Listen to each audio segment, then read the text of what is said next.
Excellent. Welcome all. Thank you again so much for joining us today for this meeting focused on East of 101 and Lindenville. We really appreciate your time. I'm Dave Javed with Plan to Place, part of the consultant team. And before we get started here today, I'm going to go ahead and flip to the next slide, and I'm going to ask each one of our interpreters to read this slide. And we do have interpretation available today in Spanish, Mandarin, and Tagalog. So once we read this slide, we'll open those channels and then we'll go ahead and get started. Felipe, I'm going to go ahead and start with you and ask you to please read the Spanish. Hoy contamos con interpretación simultánea para esta reunión en los siguientes idiomas. Felipe, sorry, sounds like there might be some feedback on your end. Maybe we'll come right back to you if you want to check on that. We'll go ahead and go to the Mandarin, and I Ching, if you could please read the Mandarin. 欢迎大家参加我们今天的会议。我们今天呢会提供翻译服务的。等一下呢，我们启动这个翻译服务的时候，你会在屏幕的下方看到这个地球仪的图标，写着 Interpretation 口译。看到以后，你点进去，然后选择中文 Chinese 就是普通话国语。那么如果你是用手机进来的话，你会在手机屏幕上看到有3点，然后你就点一下，然后呢进去也是有这个口译interpretation 的这个功能，然后点进去以后选择 Chinese 中文，你就会听到我们普通话国语的翻译服务。谢谢 ，Thank you. Thank you. And next we'll go to Rose to read the Tagalog. Ang live na interpretasyon ay para sa pulong na ito ay available sa mga sumusunod na wika. Tagalog sa ilalim ng pagpipilian ng Hapon. Sa kasamaang palad, ang Zoom ay walang opsyon sa Tagalog, ngunit ang tagapagsalin ay magsasalita gamit ang wikang Tagalog. Mangyaring i-click sa sumusunod na icon ng interpretation sa inyong toolbar upang ma-access ang iyong nais na wika. Salamat. Thank you. Thank you, Rose. And one caveat for the Tagalog actually isn't available as a drop-down in Zoom yet, so that will be run through this Japanese channel. So one little caveat there, and that's what she had just read there as well. And Felipe, we'll come back to you. Hopefully you're all set there to read the Spanish, and then we'll get started. Sí.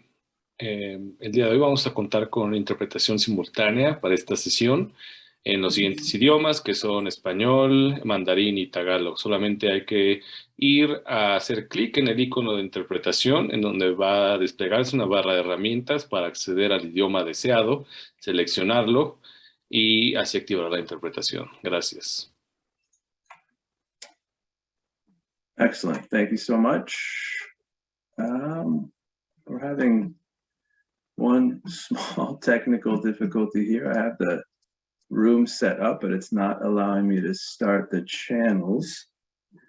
Let's see, let me try one more thing. Sorry, all, thanks for your patience. Let me see what's going on here. Hold on one sec there. That's very strange.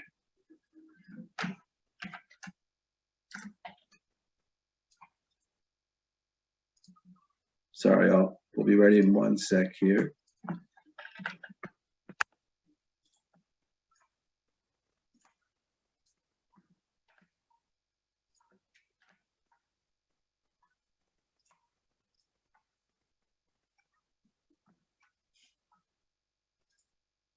Okay, there we go. All set. Rooms are now open. Sorry for that slight delay. And over to you, Eric, to get us started.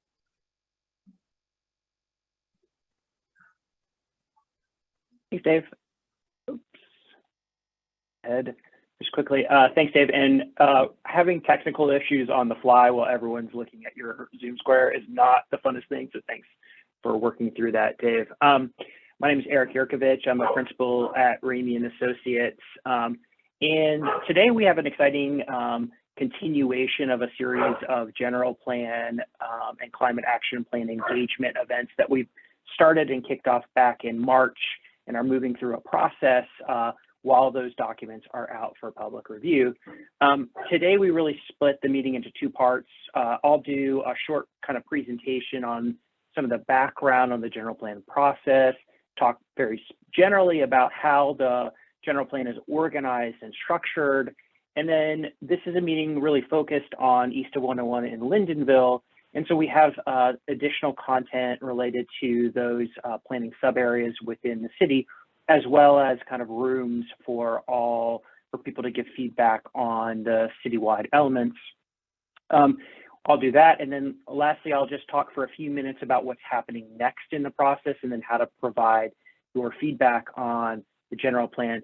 We should be wrapped up with the presentation at about 12:30. And then for the next hour, you'll just be able to circulate around a series of breakout rooms that cover all the topics of the general plan, as well as Lindenville and East of 101, so that you can kind of talk to and provide comments to our team and facilitators.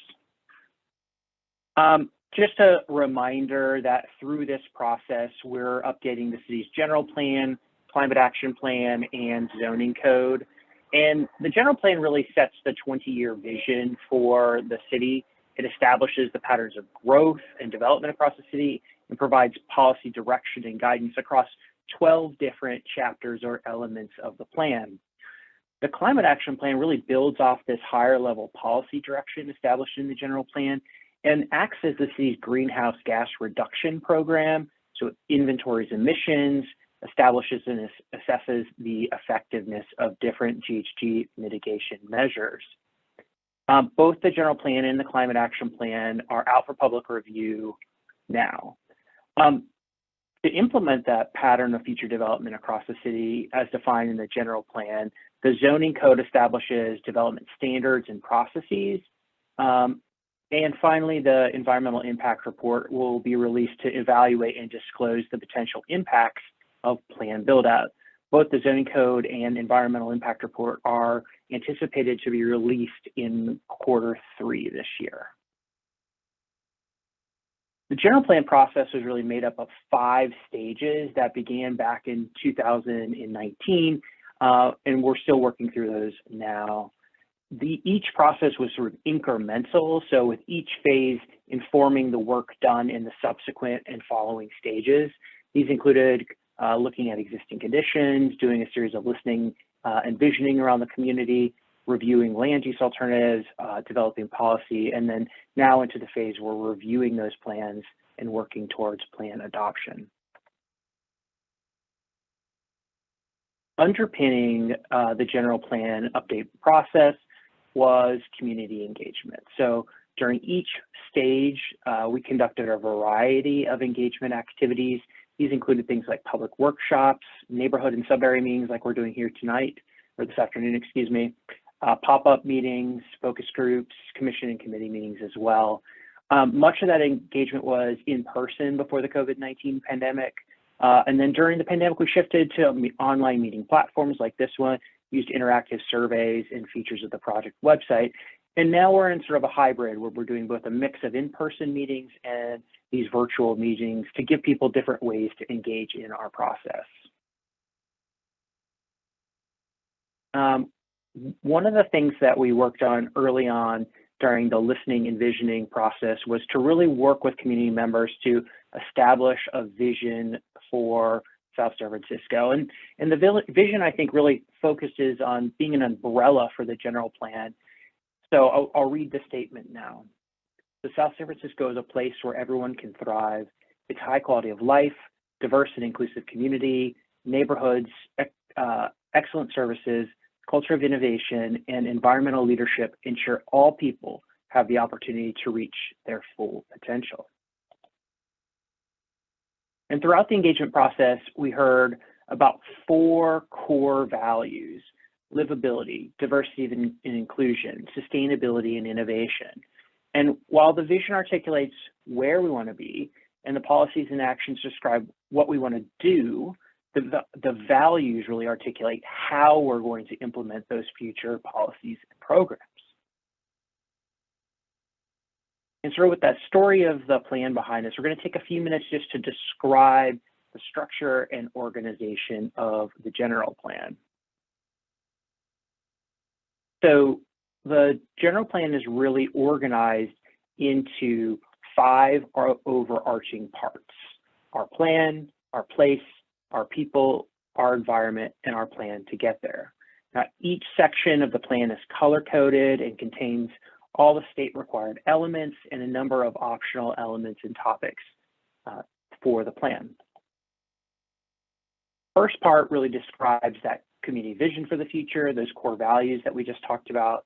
It provides background, so the regional, local, and historic context, talks about the planning process and community engagement that we've done since 2019, and then really outlines the plan structure and the statutory or regulatory requirements of the general plan.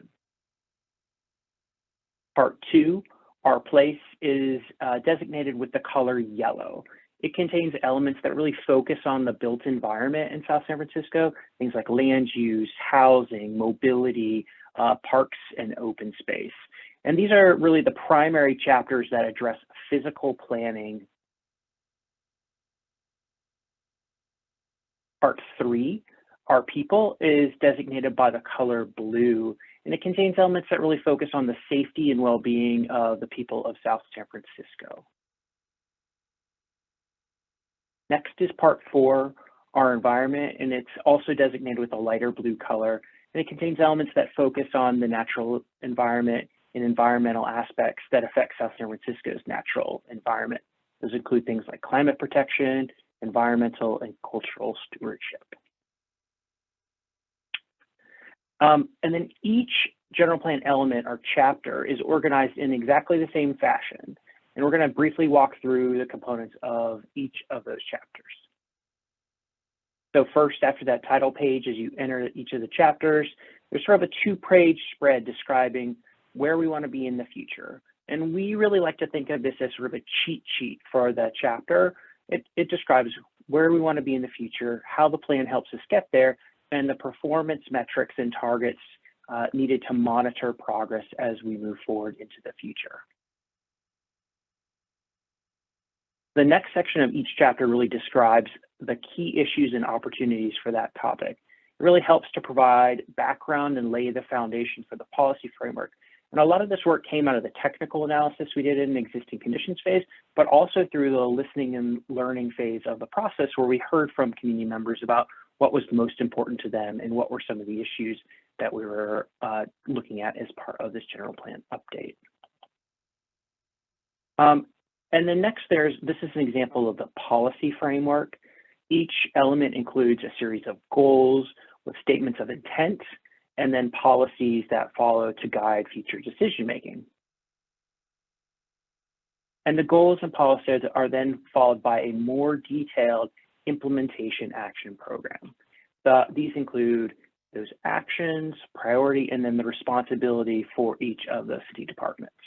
So these are kind of the next steps, so to speak, for the city in terms of implementing the general plan. So with that kind of context, we also have, as I mentioned, performance metrics and targets. These really outline how the city plans to measure the performance and success of implementation of the general plan over time. And each chapter includes a series of those metrics and targets to track progress over time. So with that background on the overall structure and organization of the general plan, now we're going to kind of dive into the particular sub-areas that we're here to talk about today. So east of 101 in Lindenville. So the general plan includes overall policy about citywide policy, but in one of the chapters, sub-areas, there are very specific policies for each of these areas that you can see on the screen. So these 10, what we call planning sub-areas overall. As part of the process, we identified a handful of those sub-areas which are the most likely to experience change in the future, whether that's residential development, commercial development, or something else. And those 4 areas are east of 101, Lindenville, downtown, and the El Camino Real. I'll describe sort of the overall kind of land use and policy direction for east of 101 in Lindenville today, and we'll kind of dive more into more detail for those today. So first of all, we'll talk about East of 101. So through the land use alternatives and policy development process, we established a vision for East of 101 that would allow it to continue to grow on the success of life sciences through the intensification of land uses in the East of 101 area. Really, we also heard a lot about encouraging targeted reinvestment in the industrial areas, maintaining certain space for those industrial areas, and allowing flexibility for those properties to evolve over time as industrial markets change. We heard a lot about the desire to facilitate hotel construction and investment in commercial construction, particularly on South Airport Boulevard. And we heard and talked a lot about really creating a new mixed-use neighborhood on the South Airport Boulevard and near the Caltrain station with the integration of ground floor retail and commercial uses. This diagram just gives you a sense of what the look and feel of what some of that development could look like in the future, and kind of illustrates what these colors on the map mean.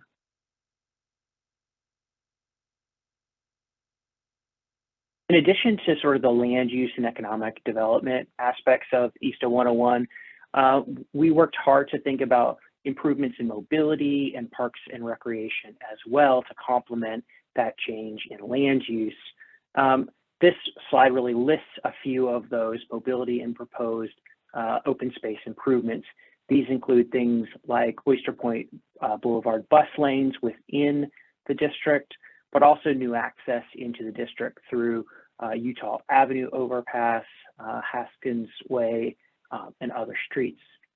And in addition to sort of those new access points into the district, there's a new internal circulation, both in terms of street, but also pedestrian and bike circulation overall. So really to create an integrated trail network in the district itself that then connects to the Bay Trail and then back across the 101. And those include things like the completion and transformation of Colma Creek, which we talked about extensively earlier in the process. The general plan includes more than just the land use map and then those particular transportation and open space improvements. It includes a lot of other policy direction for each of those sub areas. And so this is just a small selection of the policies and actions that are included in the general plan for the East of 101 area. As a few highlights, we wanted to just talk about Colma Creek as a public amenity, making sure that there's a robust sea level rise and flood resilience strategy in the future. And then we heard and talked a lot about ensuring that future development in the area really helps support the health of the Bay, that there are new parks, public services, and amenities in the district to support new residential neighborhoods and then new employees in the future. And we talked a lot about different transportation things. So how do we allow growth to happen, but how do we reduce vehicle trips into the district through transportation demand management measures and a transportation management authority overall? The other sub-area we're going to talk about in more detail today is Lindenville. So the vision for Lindenville really was intended to retain a large area of land for service, transportation, and industrial uses in that kind of gray color in the map. The area also sort of creates a new mixed-use community along Colma Creek, really centered on Colma Creek, just south of downtown. And you can see a little buffer between that new mixed-use neighborhood and those industrial uses overall. And then really to kind of facilitate a mixed-use corridor south from downtown along Spruce Avenue down towards the El Camino. Like the East of 101, this is just a kind of an illustration of what some of those colors on the map look like in terms of their visuals.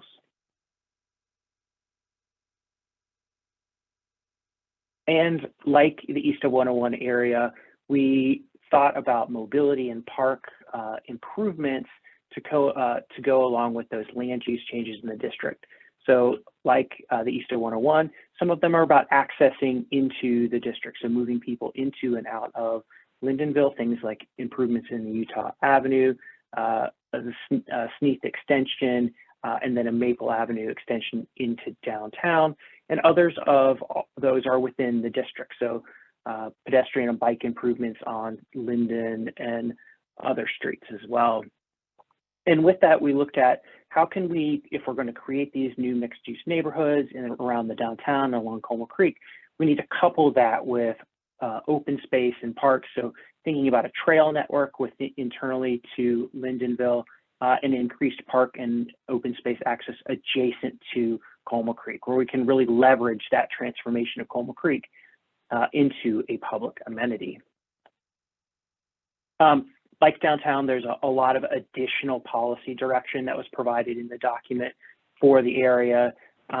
Just to highlight a couple of things that are different from the East of 101 area, there's a lot of discussion and focus on really facilitating and fostering the arts and creative uses within Lindenville. A lot of those uses are already there within some of those small buildings and businesses. So how do we keep those, attract more, and really enhance the creative uses in the district, and really creating walkable, attractive streetscapes so that you can connect in and out of Lindenville to downtown, to the Caltrain station, to the BART station in the El Camino corridor to the south. And as part of this process, and just starting now, the city's initiated a specific plan for the Lindenville area. So the goal of that will be to create a more defined set of implementation actions and design standards for the Lindenville area to kind of take that vision and policy established in the general plan and really bring it down to how can we do this? How can we make this vision for a mixed-use neighborhood along Como Creek happen in the future? How can we make these complete streets happen in the future? So the process will really go through showcasing what Lindenville can be, really thinking about how we can use placemaking strategies to kind of enhance the creek and redesign that public realm to make it a really nice place for people to be overall. The process will be about 18 months long and include a fairly extensive engagement process around community members and then also the business community as well. And so before we hand it back over to Dave to explain the open house setting for you this afternoon, I'm just going to tell you a little bit about what's happening next in the process. We have a series of community meetings coming up on May 18th. We have another virtual meeting similar to this one, but it will be focused on Westboro, Avalon, Brentwood, and Winston-Salem. We also have an in-person event in downtown at Linden and Pine on May 21st. It should be really cool. There'll be a lot of city services there, other city services there in addition to the general plan, as well as activities for kids and families. And then we have a series of meetings coming up in June on the general plan, the zoning code and the environmental impact report. So please let all your friends, families, and colleagues know about these events. And then for those who haven't seen, we have relaunched the project website as a digital general plan. So you can go to the shapesssf.com website and you can actually access the digital plan in format. You can explore by topic and explore the general plan in different ways overall. And we've recently just added a series of executive summary documents to the website as well, which take these several hundred-page documents and really allow people to kind of read the highlights of each of those overall. And those are available in Spanish, in Mandarin, and then Tagalog as well. And then finally, there's an online feedback form for the general plan and climate action plans on the website. The plans have been up since early March for public review, and we have a comment period that is open until May the 31st on those plans. So thank you for all of your attention this afternoon, and I'm excited to hear from you in just a minute in our open house. And with that, I'll turn it over to Dave to talk us through the open house and process. Great. Thank you so much for that, Eric. So yeah, we've devised an open house format here for you all today to give you access to whichever topic you find most interesting and navigating to that room, much like we would if we were together in a traditional open house setting with booths set around the room. In this case, you'll have virtual rooms to access with a series of different topics. And if we go to the next slide, you'll see that I'm going to kind of walk through this a couple times just so it's easy for you. But what you're going to do once the rooms are open is you're going to click the breakout room icon on the bottom of your screen. And that's going to take you to a list of different options that you can go to. And then you could pick which room you want to go to. And then you can move around freely and leave whenever you like. So we really hope you stick around for that and give us some great input. We'd also love for you to complete a participant poll, much like we would do, just to gather some basic demographic information. And Paul just placed that link in the chat if you'd like to grab it there. And then most importantly is to provide us feedback or questions in the rooms, but to go online, as Eric mentioned, to provide us direct feedback on the document itself. And Paul just put that link in the chat as well. We'd love to get your direct feedback on all different components of the document at your leisure up through May 31st, as Eric just mentioned. So if we go to the next slide, these are your facilitators today. So the topics that you'll have access to is just general plan overview or citywide land use with Megan, east of 101 with Billy in room 2. Eric will be in room 3 in Lindenville. Derek, part of the consultant team, will cover the economy. Taylor with mobility, Rachel with parks and recreation, Sammy with climate protection, resilience, and the CAP. Juan with community health, environmental justice, and community services. And last but not least, Tony on housing. So those are the rooms that are going to be available. And if we go to the next slide, or maybe this is when I can transition back. Oh, just real quick here before we transition, simple rules of engagement, which I'm sure you all be great at, is just to definitely feel free to add your comments, suggestions. You could add it either through chat or by using the virtual raise hand and being unmuted, or you might be able to just unmute yourself depending on how many people are in the room. But we really hope just to get your feedback, any questions, thoughts you might have would be great to hear now and be able to answer any pertinent questions you have before you leave specific feedback directly on the document itself. So I'm going to ask Eric to stop sharing screen. And at this point, I'm going to transition and bring up one final screen here for you all to follow along with before I open the rooms. I'm also bringing this up on the screen because we do have the live interpretation available. This is for those that are following along in those specific languages to know that we're going to have the interpreters available in the main room to travel with them to the different rooms as needed to do consecutive interpretation. Otherwise, you could use the hand raise to let us know if you need help there. Otherwise, everyone will be free again to move amongst all the different rooms. As I mentioned, you click the breakout rooms icon as soon as I open the rooms here, and then you could join any one of the meetings and then move freely between any one of those rooms as well, and then leave whenever you'd like. So with that, I am going to hope to close out the interpretation rooms, if it'll let me, if it's not going to be glitchy. I'm going to bring the interpreters back to this room.